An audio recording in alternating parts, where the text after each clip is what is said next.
Ну что, BL7000 от Blackview. А знаете, что самое интересное? Он у меня сейчас на 4G дубасит больше 100 мегабит.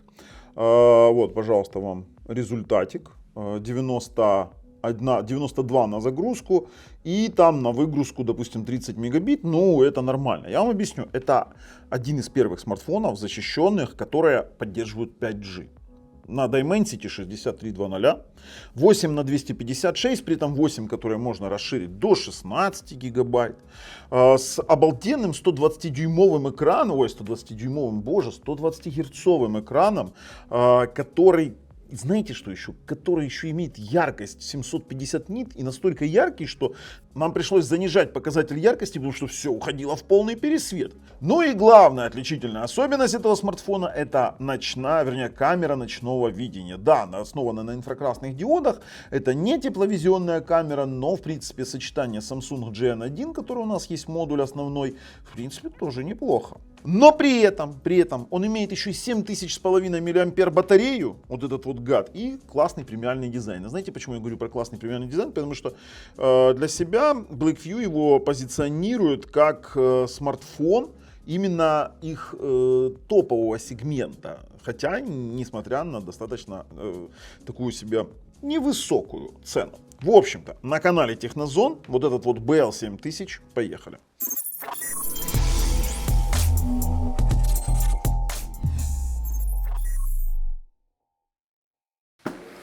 BL7000 от Blackview. Вот так вот.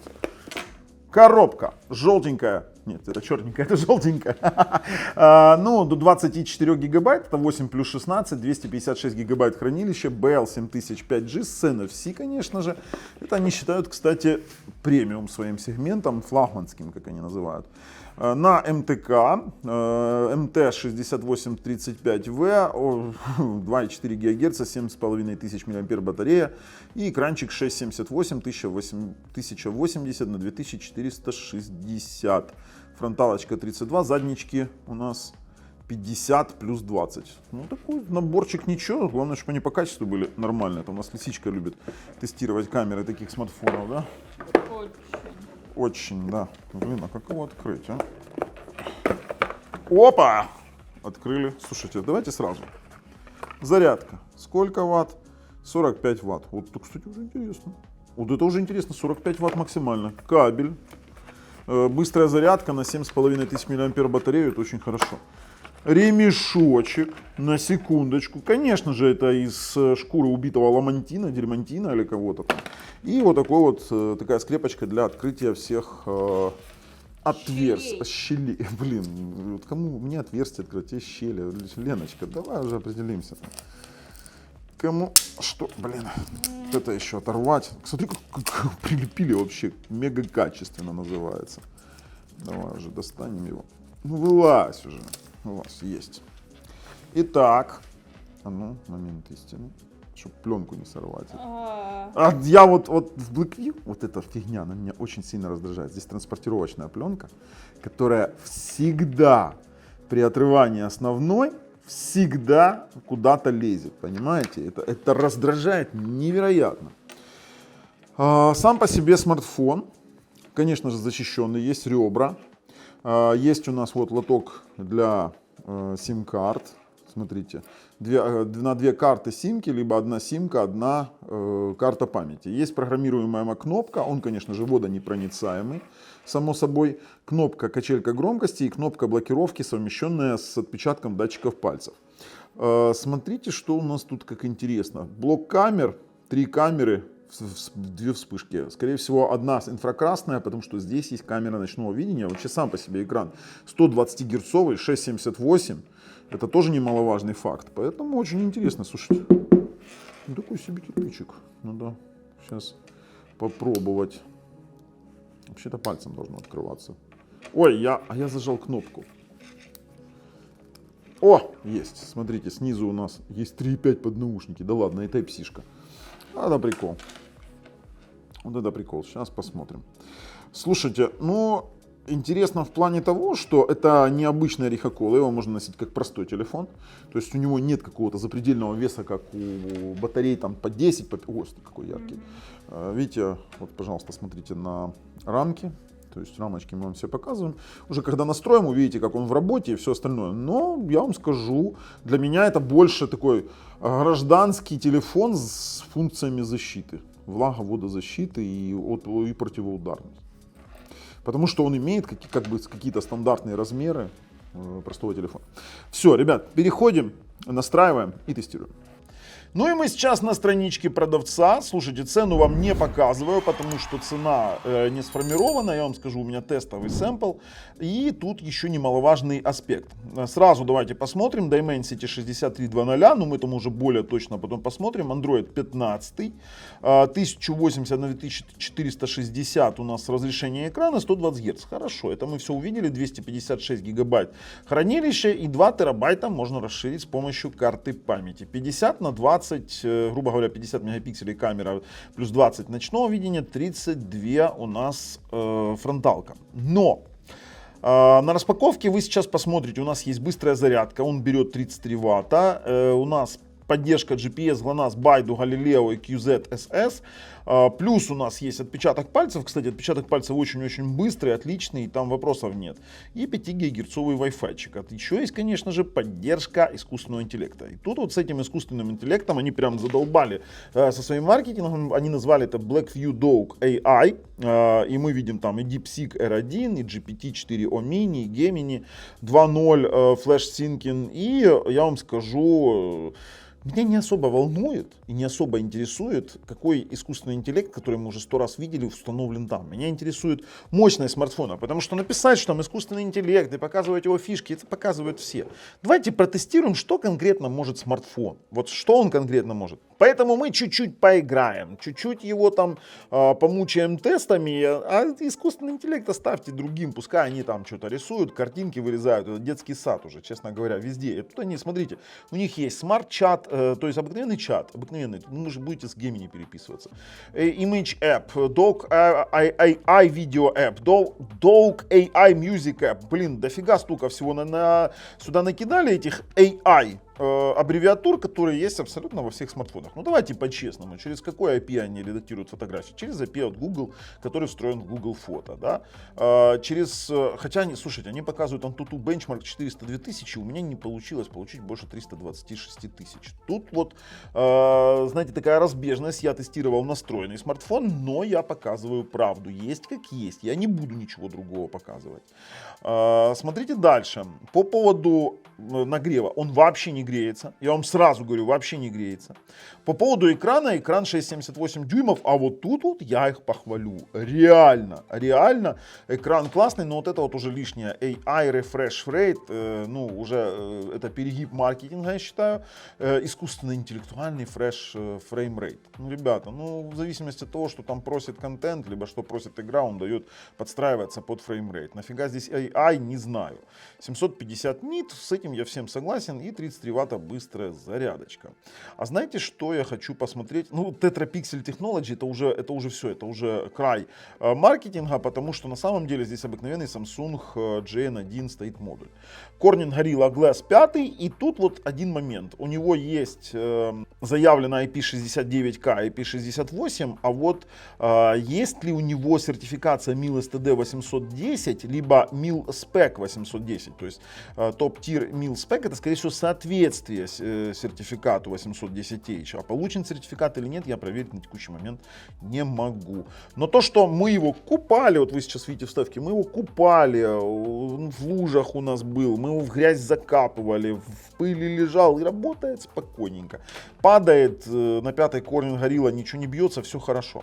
Слишком много искусственного интеллекта они сюда напихали. Редактирование фотографий, before, after. Мы про это уже с вами поговорили.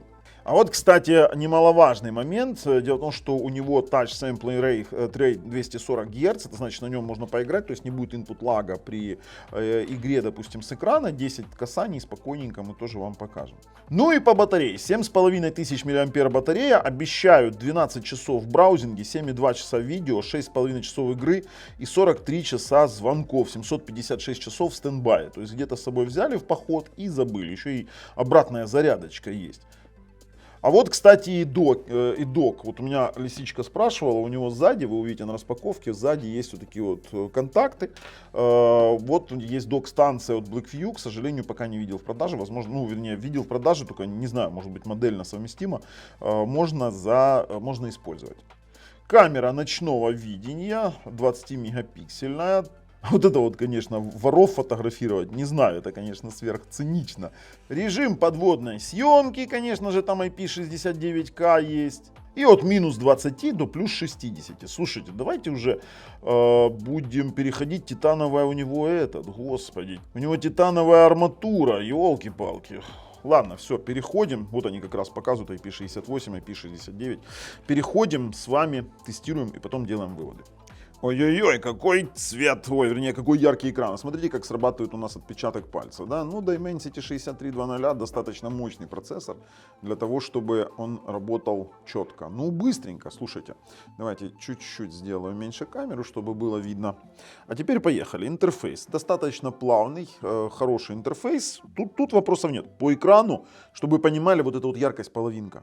Вот эта яркость половинка, я сейчас, если сделаю максимальную яркость, то уходит в пересвет. 750 нит, извините меня, это очень-очень много. И я могу сразу пойти в настроечку, допустим, в экран, и посмотрим сразу, что у нас есть. Но мы адаптив отключим, потому что ослепнем на камеру называется. Знаете, там есть темная тема, за это огромное спасибо, но темную тему мы выключим, потому что фокус будет терять. Дальше, ночная подсветка, масштаб изображения, это все мелочи. Кстати, есть оптимизация цветовой температуры, цветовой контраст, это очень неплохо, запись экрана, светодиоды, управление и плавный экран. Плавный экран подразумевает, что у нас есть 120 Гц. Слушайте, ну чересчур яркий, прям вот очень яркий. Все, более-менее видно, да? Хорошо. Ну вот, видите, геолокация. Я почему отмечаю геолокацию? Потому что поддерживают Байду, Галилео, GPS, все различные, вот практически все возможные системы позиционирования. О телефоне. Здесь у нас DocOS 4.1, конечно же, на Android 15. Ну, разрешение экрана мы сразу видим 1080 на 2460, 8 ядер, максимально до 2,4 ГГц. И вот где у нас можно добавить дополнительно до 16 гигабайт память. Сейчас добавлено 8 плюс 5. 256 гигабайт хранилища. Больше ничего здесь интересного нас, скажем так, ничего нас не интересует, но мы можем с вами посмотреть в AIDA 64. А здесь мы видим система BL7000 на MT6835 платформе с Bluetooth 5.2. Центральный процессор это у нас Dimensity 6300, 6 ядер Cortex A55 по 2 ГГц, 2 ядра Cortex A76 по 2,4. Это 64-битный процессор на 6-нанометровом технологическом процессе. За отображение у нас отвечает Mali G57 MC2. Не самый мощный, но поиграть во что-то хватит. 120 Гц, все мы подтверждаем. Хорошо. По батареечке 7500 мАh все видно. Я вот его даже разрядить нормально не могу. По сети, конечно же, проверим сейчас, что у нас там выдаст. А ну, смотрим. 433 Connect максимальный. Ну, само собой, доступа к температурам нет, поэтому там уже туда лезть не будем. Хорошо. Ладно. По AnTuTu Benchmark. 324 605 баллов. Не самый лучший результат, я вам говорю, однозначно. Поэтому будем очень, скажем так, детально игры тестировать. Давайте попробуем на тест мультитач. Сколько у нас? 10. Да, ну тут с экраном я как бы не сомневался. Blackview никогда не ставили какие-то сенсоры непонятные. Сразу хочется сказать по камере. Камера вот ничем не отличается от того, что они ставили раньше, вот этот вот GN1 модуль, но при этом что-то она снимает. И при этом вот я специально, знаете, мы берем такие труднотестовые места для съемки, да, там где у нас есть перепад каких-то света снаружи, да, там какие-то видео для резкости, то есть мы смотрим, да, там есть ли протормаживание, есть ли еще чего-то. Но смотрите, достаточно неплохо детализовано. Однако сказать, что выделяется эта камера среди, допустим, ее конкурентов, я не скажу. Природу пофотографировать, конечно, сможете. Вот вы видите ряд фотографий, да, которые это сделаны. Вроде бы неплохо. Видео, ну, видео здесь пишет у нас, смотрите, 1080p максимально, 2К 30 Гц. Ну, это стандартный Gen 1 модуль. Фронталочка, ну, сейчас я так себя... Вот, привет, ребята, я вот снимаю сейчас себя, вот вы сейчас увидите вот такого качества фронталка, это она видео пишет в 1080p, а если фото зафронталить, то, ну, такое себе, я вам скажу, неплохо, но цвета, меня смущают немножко, цвета уходят в холодный цвет. По сетевым модулям однозначно проверяем, пробуем 5 ГГц модуль Wi-Fi, а ну давай стартуем. И здесь мы видим при коннекте 433, в принципе, я не ожидал ничего, но практически полный вытягивает. Представляете, то есть 433 канальная скорость у него заявлена, вот он должен, по идее, показывать 60-70%, а он показывает 355. Если брать с учетом его модуль, то неплохо. Если брать в среднем по рынку, то это уже, скажем так, вчерашний день немножечко, потому что 355 мегабит для 5 ГГц слабовато. Но есть одно отличие, 5G. Вот поддержка 5G это первый защищенный, такой конкретно защищенный смартфон, ну один из первых, на 5G. Не скажу, что там прям самый первый, но давайте сейчас включим 2,4. Так, пробуем 2,4 ГГц, стартуем и получаем с вами результат ниже среднего, ребят, ниже среднего. А ну, давай хотя бы к среднему. Но мы понимаем, что 2,4 мусорный, тут как бы вопросов-то и нету особо. Предъявлять я ему ничего не могу в этом плане. Давайте 24 мегабита на загрузку и где-то у нас... А вот на выгрузку нормально 60-40, хотя видите плавающий. То есть 2,4 слабоват немножко. Сразу говорю, ниже среднего. Но я должен быть с вами правдив. Иначе зачем бы мы с вами делали эти все обзоры? В качестве мультимедийного смартфона с его-то экранчиком, ну давайте попробуем зайти, допустим, и найти 4К Geoplace. Вот в качестве мультимедийного устройства я вам скажу по звуку стерео, но звук плоский. Декодирует максимально сейчас 2К 60 Гц, звук плоский. Не басистый, но вот в принципе он громкий, ничего так, я вам скажу, сейчас мы выберем другое видео с более таким интересным звуком. Да, плосковат звук, басов не хватает, но он громкий и чистый звук, я не скажу, что это плохой звук.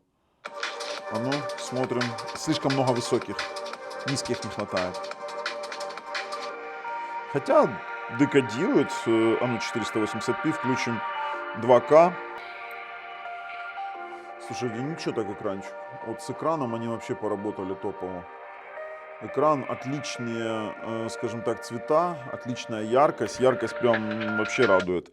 Слушайте, по поводу мультимедийности у меня тут и вопросов да не могло возникать. Смотрите. Что мы имеем с вами по факту? Ну, если уже брать по каким-то рабочим характеристикам, то у него, конечно же, есть Tools Bag. Если говорить про, ну, вот этот вот набор инструментов, и если говорить, допустим, про набор инструментов, то следует начать именно с камеры ночного видения. Вот, видите, у нас здесь есть ночной режим. Вы сейчас видите пример съемки в ночном режиме, то есть есть и фотографии, и видео мы снимали, то есть, но это не тепловизия, давайте так, это конкретный инфракрасный диод, не более, то есть насколько его там он будет пробивать, 10-20 метров, тут нужно вам понимать. Но при этом у него есть компас, допустим, у него есть замер высоты, чисто визуальный инструмент, я вам скажу, не сильно на него стоит ориентироваться. Есть фонарик обыкновенный, где можно его включить-выключить с сосом, есть шумомер, да, он работает. Есть у нас транспортир, тоже транспортир визуальный, где вы можете выставлять углы. Давайте выйдем отсюда. Есть зеркальце. Вот зачем зеркало, если есть фронтальная камера, я вообще не понимаю. Да, есть у нас вспышка, есть сигнал тревоги, и есть мерцание экрана. Такой «Здравствуй, эпилепсия» называется. Есть лупа. Слушайте, ну не понимаю, зачем вот это, если есть, допустим, те же самые камеры. Есть у нас визуальный уровень. Кстати, вот насчет уровней, отвесов и тому подобных вещей, они достаточно точные. То есть отвесы здесь тоже есть. Они достаточно точные, и наличие камеры ночного видения, они действительно хороши. Но я бы предпочел в этом смартфоне увидеть конкретно тепловизор. Именно не тепловизор, а изомер температуры. Вот это было бы намного интереснее. Ну и в принципе, что нам еще здесь остается? Поиграть во что-то? Давайте попробуем. Так, ну давайте звучок потише сделаем. Сейчас мы приземлимся. Так, приземлились, слушайте. Ну, по тактильности очень неплохо. Здесь HD ресурс пак закачан. Давайте посмотрим по графике, что у нас. Баланс дает выставить баланс. И больше ничего. А высокий графика баланс. Частота кадров высокая. Хорошо. Ладно. Ну, я должен вам показать всю правду, на каких это настройках будет работать. Хотя, я вам скажу, поиграть на этом точно можно. О, давайте что-то возьмем. Дымовую завесу. Тут мы возьмем с вами пистолет, конечно же. Давайте пистолет, патроны и велосипед. И будем ездить голые, короче, сейчас с пистолетом на велосипеде. Нормальный вариант. Гениально. Да гениально. Где мой велосипед? Давайте разворачивать. Ну давайте поближе сделаем. Голому на велосипеде это все лучше ездить. Давайте вести. Все, поехали. Не совсем голая, извините. Очень не то чуть-чуть. О, звоночек работает на велике. Прикинь. Ну, слушайте, у меня как бы вообще вопросов нет. Можно играть. На самом-то деле, даже там 300 тысяч баллов в Antutu вполне достаточно для игры на балансе в PUBG. На высокой частоте кадров. Хотя не думайте, что здесь будет 120 кадров в секунду. Даже там ROG 8, ROG 9 не вытягивают честных 120 кадров. Они максимум, что я видел, там 92 кадра. Это по тестам, которые мы там смогли вытащить. Ну, здесь нет. Здесь нет тормозов. Хотя графичка, конечно, да, баланс. Баланс видно сразу. Это не максимально, не ультимативно. Но что мы хотим? Mali G57 MC2. А ну давай слезем и попробуем пострелять. Звук громкий, стереозвук, удобно. То есть можно позиционироваться в игре. То можно, в принципе, из PUBG выходить. Он нам уже не интересен особо. Итак, смотрите, Shadow Guns Legends. Очень требовательная игра, даже на топ смартфонах. На какой-то более-менее графике. Ну, давайте попробуем среднюю на 60. Вот могу сказать... Сейчас посмотрим. Средняя на 60 пойдет нормально, на MC2. Высокую на 30 возможно. Сейчас посмотрим, будут ли какие-то... Есть. Средняя на 60 идет. Да, при этом... вроде нету провисаний. Попробуем поставить выше. Подождите. А он все равно на авто выкидывает. Ах ты ж зараза. Давайте применим высокую на 60. Так, смотрим. У нас есть пролагивание на высокой. Вот прям чувствуется. Ну, сейчас посмотрим. Подождите, сейчас. Давайте сейчас. Yes. Слушайте, высокая на 60 идет. Что за прикол? Я играл на Xiaomi Mi Pad 7 с более чем миллионом на Antutu. И у меня высокая на 60 были пролагивания. Но там, правда, было в 2К. Вот в чем вопрос. Там 2К экран. Здесь, есть мелкие пропуски кадров. Чувствуется. Высокая на 30. Высокая на 30 поставить и будет идеально. Я вам серьезно говорю. То есть можно будет играть. Shadow Guns Legends радует. Все, тут вопросов нет. Так, по World of Tanks. Видим 60 FPS, но это средние настройки. Средние не максимальные. Все-таки MC2. Слушайте, поехали. 60 FPS стабильные. Смотри, сейчас посмотрим, что у нас получится. Да слушайте, поиграть можно во что-то. Хотя у этого что смартфона предназначение другое. Все-таки там набор инструментов, защищенный смартфон, там, грубо говоря, покупать можно, полазить куда-то, на рыбалку хорошо брать. Большая батарея, на, лови прострел. Большая батарея, крепкий корпус, это для каких-то активных видов, для, допустим, военных, ну сразу говорю, для военных не ахти как хорошо, потому что ночная камера просвечивает светодиод. Светодиод это, считаю, что ты сам подсвечиваешь сам себя как прицел. Ой-ой-ой. Ну, сейчас я тут выиграю, как обычно, то есть, вы же поняли, да, я всегда там, но я всего в кого-то. А ну, солью его, солью. Почти. Давай. Все, ну, ребят, что я могу сказать? Я прям вот танковый эксперт, сейчас меня сольют дальше. Меня добить не могут. Боже, что происходит? Что происходит? Что вообще происходит? Ну нет, я не понял, я сижу реально, вот я стою посреди поля, стою, стреляю в танк, меня все стреляют и не могут меня слить. Просто рикошеты какие-то. Нет, ну танки всегда в броне. И он тупо стреляет в меня и все, и ничего не происходит. Что происходит вообще? Это потому, что ты играешь на Blackview. Да, это именно Blackview. Так слушай, это же бронированный смартфон.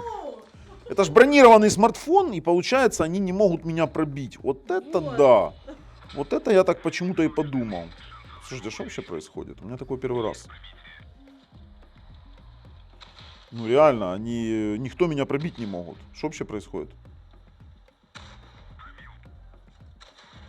Они вдвоем меня в упор стреляют, они меня пробить не могут. Давайте, втроем, вчетвером, давайте. Сколько вас еще тут? Все, ура! Вот это жопа вообще. Такого не было еще. Ладно, выходим. Последнее, что можно было бы, допустим, проверить, еще там асфальтик игрануть. Ну что, асфальтик. Ну давай. Пошел. Итак, стартанули. Да, нет, тут даже смотрите, даже графику ему дает выбрать нормальную. В отличие от других, кстати, защищенных смартфонов, которые идут на каком-нибудь, я не знаю, юнисоке. Да давай, я уже понял, что давай. То он еще и нормально, я вам скажу, себя ведет. А ну давайте. Yes. Ой, ребят, нагрева практически не чувствуется. Все отлично работает. Конечно же, за такие деньги там трудно чего-то говорить, что там, и требовать какой-то флагманский смартфон. Хотя это в понятии Blackview это их флагман. В общем, переходим и делаем выводы. В качестве выводов скажу, за его цену, ну прикольный смартфон получился. Экран классный, звук говно, а экран классный. Купать, плавать, кидать, гвозди забивать, не знаю, все, что хотите, можно, даже поиграть можно. Можно кого-то вот так вот взять. С ним поиграть можно, с ним, это ну, что, во что там, подожди, а во что вот у нас такое метательное, какие игры есть? Кегли можно сбивать, не знаю. Кегли. Бадминтон. А не, ну это разве что им, он сильно тяжелый для этого. Кирпич такой. Ну, короче, можно что-то делать. А стабилизации никакой нет, сразу говорю. Стабилизация. Ой, вода из него вылазит. Это мы его в луже купали, из него вода, кстати, до сих пор вылетает. Ну да ладно, слушайте, переходим. Все уже, ребят, прощаемся. Пока. Рекомендуем. За эти деньги действительно неплохой вариант. Пока.